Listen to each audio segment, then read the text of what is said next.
información, diálogo y análisis con nuestros invitados.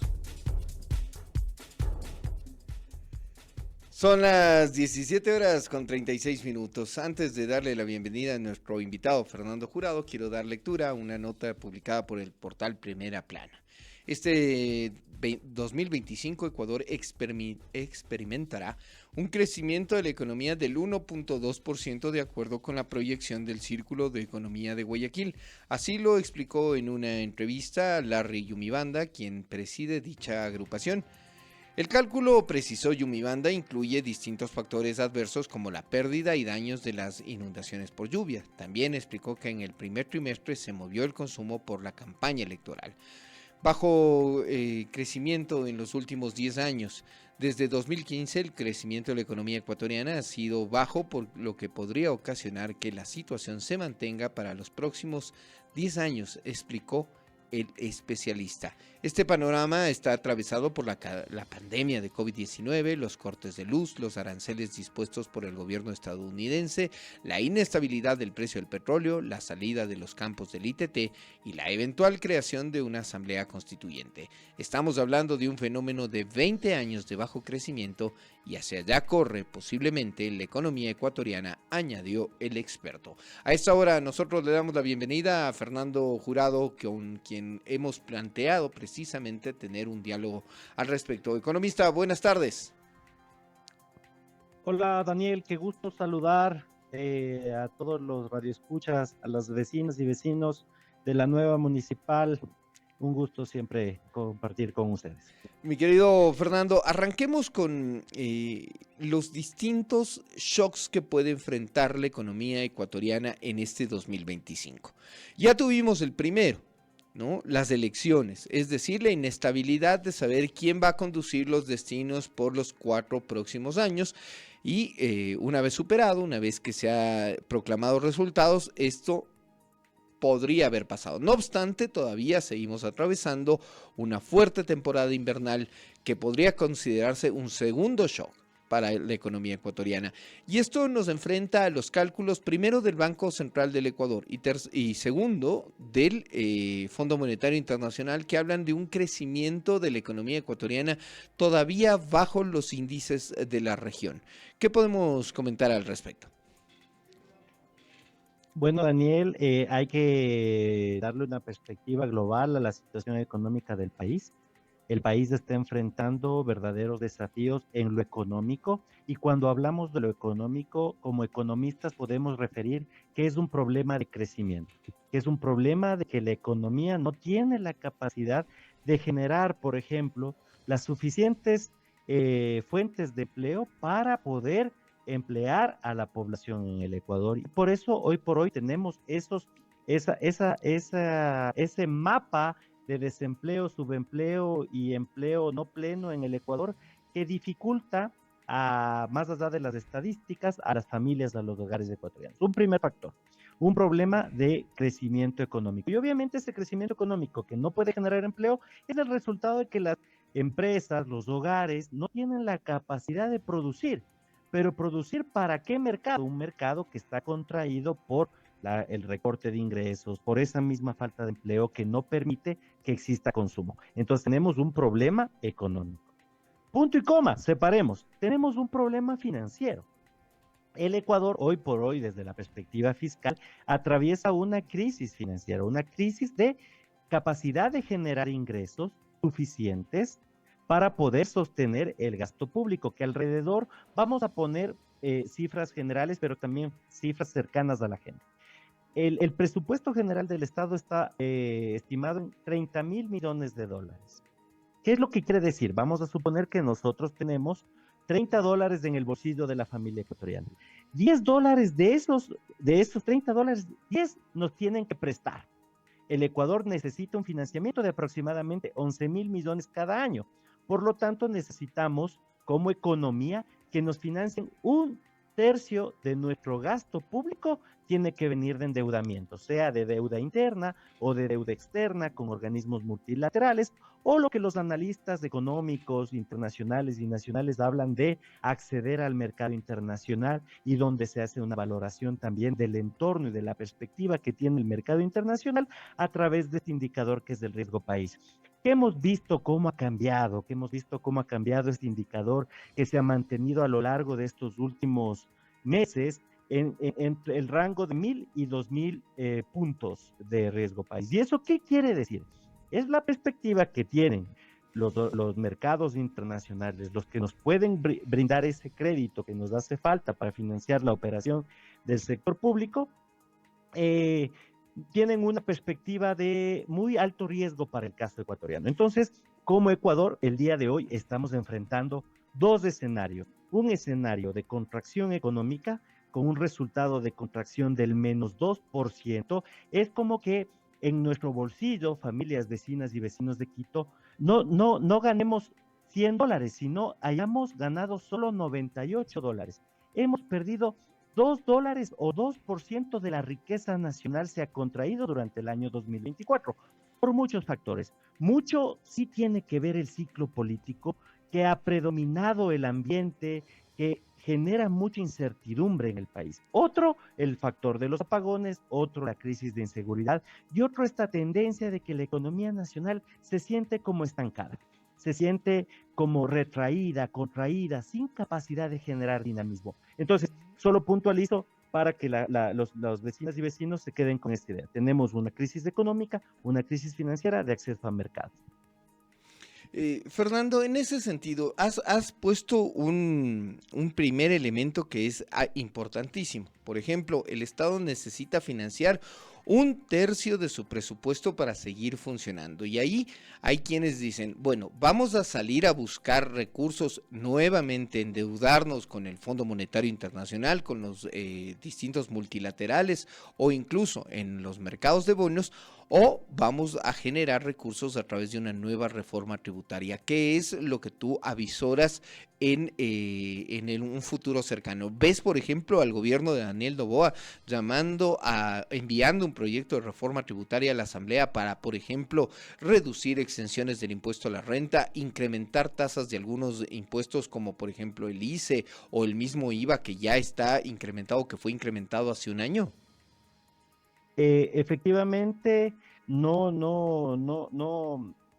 es un anuncio reciente, ya fue hace algunos meses que anunciaron desde la cartera de Economía, cuando estuvo a la cabeza el ministro Vega, que se planteaba una gran reforma tributaria para el Ecuador. No hubo detalles, pero ¿qué podríamos tener? Obviamente, ver lo que se ha discutido en la opinión pública en los últimos meses de reducir ese gasto tributario, ese gasto asociado a las exenciones tributarias que están previstas en la ley, entre otras, como los bienes que están gravados con tarifa cero y otras deducciones que tienen, por ejemplo, para compensarse, por ejemplo, el IVA ventas con el IVA compras, etcétera, que tienen los negocios, y también otras exenciones de otros impuestos, como, por ejemplo, los del impuesto a la renta. Entonces, un primer elemento sería que el Estado sí vea las formas de acceder a nuevos recursos, que pueden ser recursos por el tema, la vía tributaria, que es parte de la política y del ejercicio de la política económica en cualquier gobierno. Todos los gobiernos tienen la facultad, mucho más allá del ciclo político, de lo que se haya dicho en la campaña electoral. El gobierno tendrá que tomar decisiones en materia de generación de ingresos, que pueden ser, en este caso, reformas tributarias o reformas arancelarias, o, por ejemplo, impulsar proyectos como, por ejemplo, APPs o estas modalidades de concesión de ciertos sectores estratégicos de la economía con el propósito de generar recursos. Primer punto. Y el otro, el de acceder a mercados internacionales. Hoy por hoy, el país tiene que buscar todas las fuentes posibles. No estamos en capacidad de decir no a ninguna opción, ninguna oportunidad. Hoy los economistas, mejor dicho, no hoy, siempre los economistas hemos estado atados a lo que dice el ciclo económico. Es como nuestro gran evangelio para los economistas del ciclo económico. Cuando hay una contracción económica, debe haber un impulso de la economía sea del sector privado o del sector público, para sostener esa contracción. Cuando existe auge, existe una disminución de esa actividad económica, de esos impulsores para no generar, por ejemplo, efectos inflacionarios. Nosotros somos discípulos, debemos ser discípulos fieles de ese ciclo económico, los economistas, y no traicionarnos a la profesión, ¿no? A lo que hemos profesado profesionalmente. Entonces, en ese punto, los economistas debemos propender a asesorarle al gobierno para que, desde la opinión pública, construir, sí, necesitamos apelar a reformas tributarias, reducción del gasto público, donde sea correspondiente, donde pueda generar eficiencia. Pero ojo, generar eficiencia no significa reducir el Estado por reducir el Estado y tener las consecuencias que hemos palpado en ciertos sectores cuando le hemos disminuido la capacidad de acción del Estado. Por una reducción no bien planificada, no bien pensada. Queda claro eso, Fernando, pero a mí me quisiera regresar a una de las cosas que has hecho mención en esta locución. Por ejemplo, salir a buscar financiamiento externo vía endeudamiento requiere también de un marco de estabilidad, que superemos uno de los shocks de los que hablábamos en una primera parte de la entrevista, que ha sido el proceso electoral. Pero cuando desde el mismo gobierno, que no termina de iniciar el nuevo periodo, aunque va a seguir el mismo presidente, no se termina de dejar claro si entramos a un periodo de estabilidad cuando, por ejemplo, se anuncian nuevos procesos como el de la llamada Asamblea Constituyente. Van a llamar a una Asamblea Constituyente seguramente en el Fondo Monetario Internacional, en el Banco Mundial, en el Sistema Interamericano de Desarrollo y Financiamiento. Dirán, oigan, esperemos a ver qué pasa o qué resulta de la Constituyente, y otra vez podríamos estar perdiendo un año antes de arrancar un periodo de estabilidad. Daniel, es un tema súper clave este factor o este concepto que los economistas solemos utilizar, que es las expectativas. ¿Qué expectativas tienes con respecto al nuevo gobierno, al nuevo plan económico, al nuevo frente económico y a las políticas que sean, en un caso, muy válidas de ajuste, de consolidación fiscal y otras de crecimiento? Hoy estamos ante una disyuntiva, Daniel. Hagamos referencia a algún tema familiar. El país está en una disyuntiva de arreglar las columnas del primer piso de la casa y la necesidad de construir el segundo piso porque la familia creció. Estamos en esa disyuntiva como padres de familia, como que si fuéramos padres de familia que estamos construyendo nuestro hogar. El país está en una disyuntiva de decidir, hoy fortalecemos las columnas, fortalecemos las paredes, que esa es la política de consolidación fiscal en el marco del acuerdo con el Fondo Monetario Internacional, que da paso al crédito y financiamiento, no solo del fondo, sino de otros organismos, y también la necesidad de seguir creciendo, porque necesitamos generar empleo, necesitamos construir nuestro segundo piso en nuestra casa. Entonces, ¿hasta qué punto le juegan, Daniel? Perdón, hasta qué punto le juegan en contra el mismo gobierno y su búsqueda de financiamiento y de reactivar la economía, estos anuncios que se hacen, por ejemplo, no, vamos a irnos a una asamblea constituyente, vamos a cambiar completamente las reglas del juego, porque eso viene a ser la Constitución, las reglas del juego, entonces vamos a cambiar todo de nuevo, borra y va de nuevo, tizamos nuevamente una cancha diferente? ¿Le abona para la estabilidad económica ese tipo de anuncios? Yo creo que el ciclo político está sobreponiéndose al ciclo económico. Las decisiones políticas están condicionando, no desde hoy, sino desde hace muchos años, las decisiones económicas de los agentes económicos, sean micros, pequeños productores, medianos productores o grandes empresas en el país. Ese factor que tú llamas de convocar a una nueva asamblea constituyente genera, en mi criterio personal, mucha incertidumbre, porque puede ser un cambio inusitado de reglas del juego. Por ejemplo, hemos escuchado que se quiere cambiar el tema referente, por ejemplo, al funcionamiento del Consejo de Participación Ciudadana y Control Social. Otros han hablado de limitar las facultades del Tribunal Contencioso Electoral, que son ambientes eminentemente políticos, pero hemos visto, quienes monitoreamos la opinión pública, algunas propuestas que versan sobre, por ejemplo, unificar las superintendencias, definir nuevamente el rol del Banco Central, Incluso fue una mención del señor presidente en algún medio de comunicación que decía que el Banco Central tiene que cambiar. Pero la idea del presidente habría que entenderla ya en las propuestas. Hasta que no existan las propuestas de este llamado ya, digamos, formal a un proceso constituyente, un proceso de reforma constitucional, siempre se hará mucho más exponencial la incertidumbre y eso obviamente generará un altísimo costo económico para la reactivación económica, para la generación de empleo, para realmente que haya inversión privada nacional o inversión privada internacional.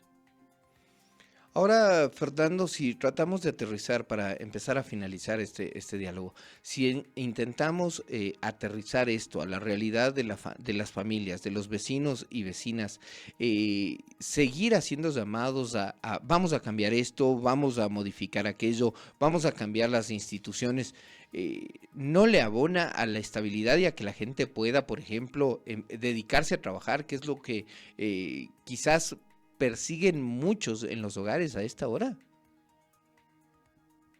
Sí, debe haber certezas para los hogares. Recordemos que los hogares, las familias, son el sostén de 6 de cada 10 dólares que produce el Ecuador. El 60% son hogares, familias, empresarias, unidades económicas que pertenecen a núcleos familiares que generan la producción en el país. Por lo tanto, si es un peso tan importante, 9 de cada 10 empleos formales los generan las MIPYMES, las pequeñas y medianas empresas.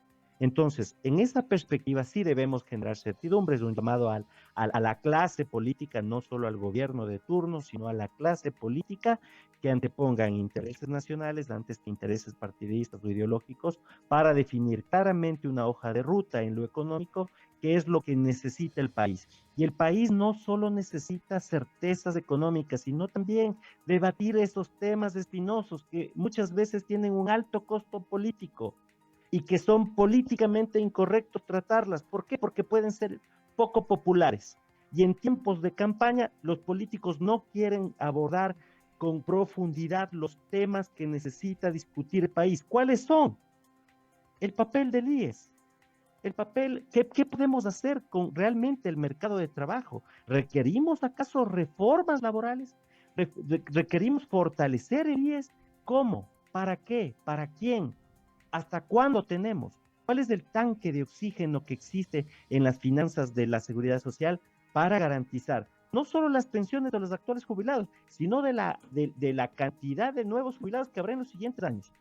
Reforma laboral, reformas al Instituto de Seguridad Social, reformas, por ejemplo, a lo que todo el mundo discute hoy y que solo barajan los temas sobre la mesa, que es, por ejemplo, el tema de la inflexibilidad del gasto público. ¿Qué vamos a hacer con ese gasto que hoy por hoy es inflexible, pero que el país necesita abordarlo desde una perspectiva de ser más eficiente sin reducir la capacidad, la potencia del Estado para hacer supervisión, seguimiento e impulsar la política pública, mejorar el bienestar y reactivar la economía del país? 17:54. Con eso último nos quedamos. Y ahí queda pendiente el tema de saber si es que el Ejecutivo va a buscar acuerdos o piensa romper fuegos en contra de la Asamblea Nacional. Esto es determinante para la estabilidad en los próximos 4 años. Muchísimas gracias, Fernando. Gracias, Daniel. Un saludo a todas las vecinas y vecinos de Quito. Un gusto a todos con todos. Siempre un gusto conversar con el economista Fernando Jurado. ¿Me confirman si tenemos listo COE? Mientras tanto, entonces avanzamos con más información nacional. En Esmeraldas, en el marco del operativo Alto Impacto 8, desarrollado entre el 21 y el 28 de abril, se logró la incautación de sustancias sujetas a fiscalización y la aprehensión de varios presuntos implicados. Así lo indicó el coronel de policía Olger Cortés Carrión, director nacional de investigación antidrogas. Además, detalló otros operativos en varios puntos del país, denominados Factor Sorpresa en Loreto, Perito en Manabí y For Fiesta en Napo. Escuchemos.